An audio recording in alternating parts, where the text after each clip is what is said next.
എല്ലാവർക്കും നമ്മുടെ പുതിയൊരു വീഡിയോയിലേക്ക് സ്വാഗതം. ഇന്ന് നമുക്ക് അടിപൊളി ഒരു മീൻകറിയുടെ റെസിപ്പി നോക്കാം. അപ്പോൾ അതിന് വേണ്ടിയിട്ട് അയില മീനാണ് കിട്ടിയിട്ടുള്ളത്. ഇത് നന്നായിട്ടൊന്ന് കഴുകി വൃത്തിയാക്കി ഇനി ചെറിയ കഷ്ണങ്ങളായിട്ട് ഞാനിവിടെ കട്ട് ചെയ്തെടുത്ത് വരഞ്ഞ് മാറ്റി വയ്ക്കുന്നുണ്ട്. ഇനി ഒരു പാത്രത്തിലേക്ക് 1 ടേബിൾ സ്പൂൺ മല്ലിപ്പൊടി, 1 table spoon Kashmiri chilli, 1 table spoon സാധാരണ എരിവുള്ള മുളക് പൊടി, 1 ടേബിൾ സ്പൂൺ കുരുമുളക്, ഇത്രയും ചേർത്തിട്ട് നന്നായിട്ടൊന്ന് മിക്സ് ചെയ്യുക. ഇതിലേക്ക് ഇനി ഒരു നുള്ള് ഉലുവ കൂടെ ചേർത്ത് കൊടുക്കാം. അപ്പോൾ പൊടിയായിട്ടാണുള്ളതെങ്കിൽ പൊടി ചേർത്ത് കൊടുത്താലും മതിയാകും. അപ്പോൾ ഞാനിവിടെ പൊടിക്കാത്തതാണ് ചേർത്ത് കൊടുത്തിട്ടുള്ളത്. ഇനി നന്നായിട്ടൊന്ന് മിക്സ് ചെയ്ത് കഴിഞ്ഞാൽ ഗ്യാസ് ഓൺ ചെയ്ത് കൊടുത്തിട്ട് ഇതൊന്ന് ചൂടാക്കി എടുക്കുക. അപ്പോൾ ഒത്തിരി അങ്ങ് കരിച്ച് കളയരുത്. ലോ ഫ്ലെയിമിൽ വെച്ചിട്ട് ഇളക്കി കൊടുത്തുകൊണ്ട് ഇതിൻ്റെ കളറൊക്കെ ഒന്ന് മാറി വരുന്നത് വരെ നമുക്കിത് റെഡിയാക്കി എടുക്കാവുന്നതാണ്. പൊടിയുടെ കളറൊക്കെ മാറി ഇപ്പോൾ റെഡിയായിട്ട് വന്നിട്ടുണ്ട്. ഈ ഒരു പരുവാകുമ്പോഴേക്കും നമുക്ക് ഈ പാത്രത്തിൽ നിന്നും ഇത് തണുക്കാൻ വേണ്ടിയിട്ട് ഒന്ന് മാറ്റി വയ്ക്കാം. ഇനി ഇതേ പാത്രത്തിലേക്ക് തന്നെ 1 സ്പൂൺ ഓയിൽ ഒഴിച്ച് കൊടുക്കുന്നുണ്ട്. വെളിച്ചെണ്ണയാണ് ഒഴിച്ച് കൊടുത്തത്. ഇതിലേക്ക് ഇനി ഒരു 4 ടേബിൾ സ്പൂൺ തേങ്ങാപ്പീര ചേർത്ത് കൊടുക്കാം. ഒത്തിരി തേങ്ങാപ്പീര ചേർത്ത് കൊടുക്കണ്ട. ഒത്തിരി അങ്ങ് ബ്രൗൺ കളർ ആകുന്നത് വരെ ഇത് വറുത്തെടുക്കണ്ട. തേങ്ങയുടെ ആ ഒരു പച്ചപ്പ് മാറുന്ന വരെ ഒന്ന് ഇളക്കി കൊടുത്താൽ മതിയാകും.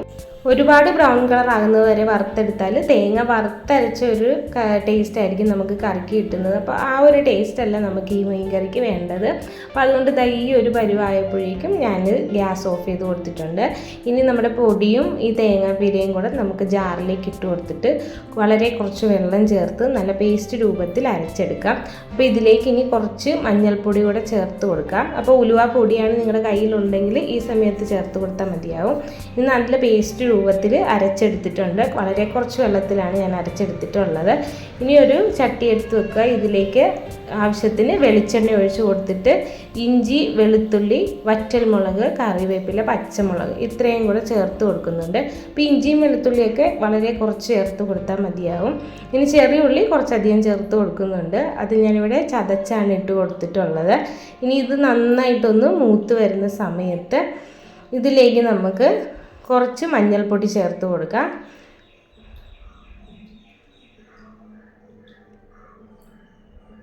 അപ്പോൾ ഈ സമയത്ത് നമുക്കിതിലേക്ക് ആവശ്യമായിട്ടുള്ള പുളി ഒന്ന് കുതിർക്കാൻ വേണ്ടിയിട്ട് വെക്കണം. പിഴിപുളിയാണ് ഞാൻ കുതിർക്കാൻ വേണ്ടി വെച്ചിട്ടുള്ളത്. അത് നന്നായിട്ടൊന്ന് കുതിർന്ന് കഴിഞ്ഞാൽ നമുക്കൊന്ന് അരിച്ചെടുത്ത് മാറ്റി വെക്കേണ്ടതുണ്ട്. അപ്പോൾ ഇവിടെ നമ്മുടെ ചെറിയ ഉള്ളിയൊക്കെ നന്നായിട്ട് മൂത്ത് വന്നിട്ടുണ്ട്. ഇതിലേക്ക് നമ്മൾ അരച്ച് വെച്ചിരിക്കുന്ന ആ പേസ്റ്റ് ചേർത്ത് കൊടുക്കാം. എന്നിട്ട് നന്നായിട്ടൊന്ന് മിക്സ് ചെയ്ത് കൊടുക്കാം.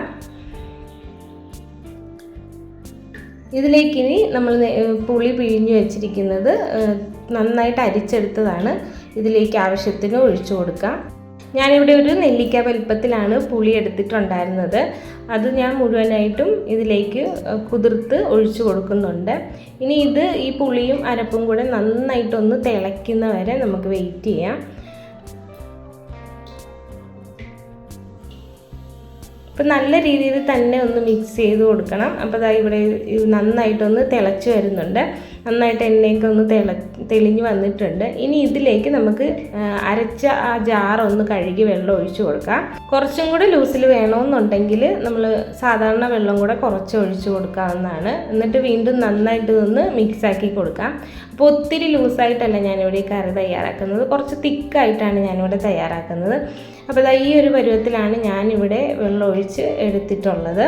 ഇനി ഇത് നന്നായിട്ടൊന്ന് മിക്സ് ചെയ്തിട്ട് നല്ല രീതിയിലൊന്ന് തിളയ്ക്കാൻ വേണ്ടിയിട്ട് വെക്കാം. അപ്പോൾ ഇതുവരെ നമ്മൾ ഉപ്പ് ചേർത്ത് കൊടുത്തിട്ടില്ല. ഇതിലേക്ക് ഇനി ആവശ്യമായിട്ടുള്ള ഉപ്പും കൂടെ ചേർത്തിട്ട് നന്നായിട്ടൊന്ന് തിളച്ച് വന്നു കഴിഞ്ഞാൽ നമ്മൾ കട്ട് ചെയ്ത് വരഞ്ഞു വെച്ചിരിക്കുന്ന മീൻ വെള്ളമൊന്നുമില്ലാതെ ഇട്ട് കൊടുക്കാവുന്നതാണ്.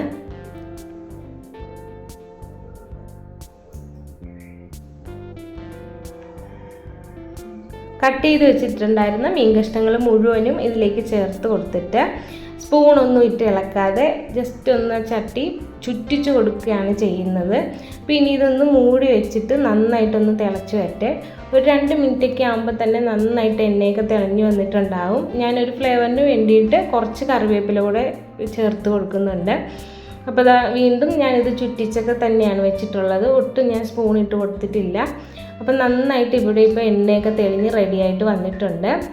അപ്പോൾ ഇനി ഗ്യാസ് ഓഫ് ചെയ്ത് കൊടുക്കാം. അപ്പോൾ നമ്മുടെ മീനും എല്ലാം നന്നായിട്ട് കുക്കായിട്ട് വന്നിട്ടുണ്ട്. ഇനി ഇത് നന്നായിട്ടൊന്ന് അടച്ചു വെച്ച് 10 മിനിറ്റിന് ശേഷം ഉപയോഗിക്കാവുന്നതാണ്. മീനിലേക്ക് നന്നായിട്ട് ഉപ്പും പുളിയൊക്കെ പിടിച്ചതിന് ശേഷം ഉപയോഗിക്കുന്നതാണ് നല്ലത്. അപ്പോൾ ഇന്നത്തെ വീഡിയോ നിങ്ങൾക്ക് എല്ലാവർക്കും ഇഷ്ടപ്പെട്ടു എന്ന് കരുതുന്നു. ഇഷ്ടപ്പെട്ടാൽ ലൈക്ക് ചെയ്യുക, ഷെയർ ചെയ്യുക, കമൻറ്റ് ചെയ്യുക. നമ്മുടെ ചാനൽ ആദ്യമായിട്ട് കാണുന്നവരാണെങ്കിൽ നമ്മുടെ ചാനലും കൂടെ ഒന്ന് സബ്സ്ക്രൈബ് ചെയ്ത് നമ്മളെയും കൂടെ ഒന്ന് സപ്പോർട്ട് ചെയ്യുക. Thank you for watching.